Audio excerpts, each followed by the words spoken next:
Le prince Charles a été averti qu'il devait rester en dehors de la politique et se concentrer davantage sur l'aspect cérémoniel de la famille royale si l'institution veut survivre avec Kate, la duchesse de Cambridge, pressée de sauver la monarchie. L'ancien député travailliste Stephen Pound a rejoint l'animateur de talk radio Jeremy Kyle où ils ont discuté de l'avenir de la famille royale et de sa capacité à survivre à long terme.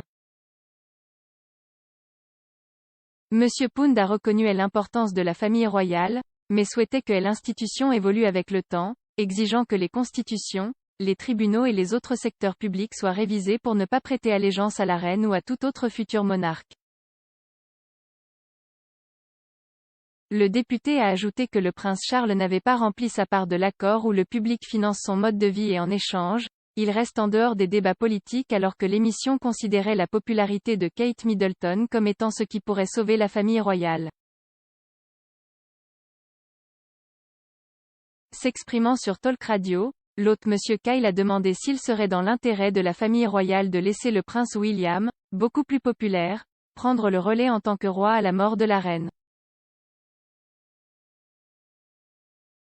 Un sondage YouGov publié début septembre a montré que le prince William était le deuxième royal le plus apprécié avec 78% d'approbation par rapport au prince Charles en quatrième avec 54%.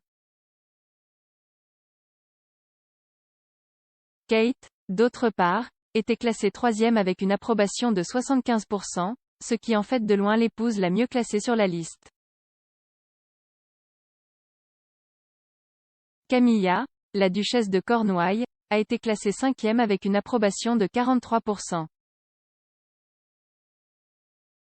Monsieur Kyle a demandé à Monsieur Pound si le prince Charles se retirerait et laisserait le prince William monter sur le trône pour sauver la monarchie. Il a répondu: « Je ne pense pas qu'il le ferait. L'accord que nous avions avec le prince Charles était que nous payions quelqu'un pour presser le dentifrice sur sa brosse à dents et il se tient à l'écart de la politique. Nous avons conservé notre part de l'accord, il n'a pas conservé sa part de l'accord. Et honnêtement, je l'ai rencontré plusieurs fois et c'est un mec parfaitement charmant mais il essaie d'être un organe constitutionnel et cérémonial. Je pense honnêtement que quelqu'un comme Kate pourrait réellement sauver la famille royale. »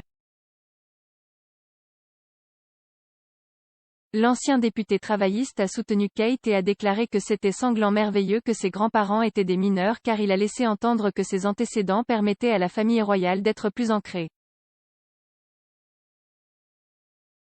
Les deux invités à la radio ont également noté que Kate n'était pas populaire lorsqu'elle a rejoint la famille royale pour la première fois, car elle a été accusée par certains cercles aristocratiques d'être une grimpeuse sociale.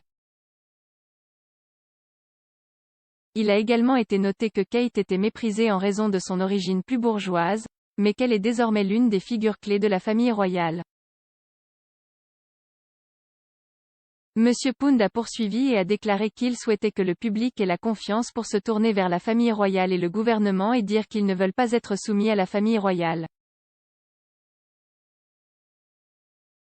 Il a expliqué que la famille royale pouvait garder le « faste » et que les touristes leur rendaient visite, mais ne voulait pas voir des députés ou d'autres fonctionnaires jurer fidélité au monarque. Monsieur Pound a déclaré qu'il espérait que le Royaume-Uni pourrait copier les Néerlandais et la configuration qu'ils ont avec leur famille royale.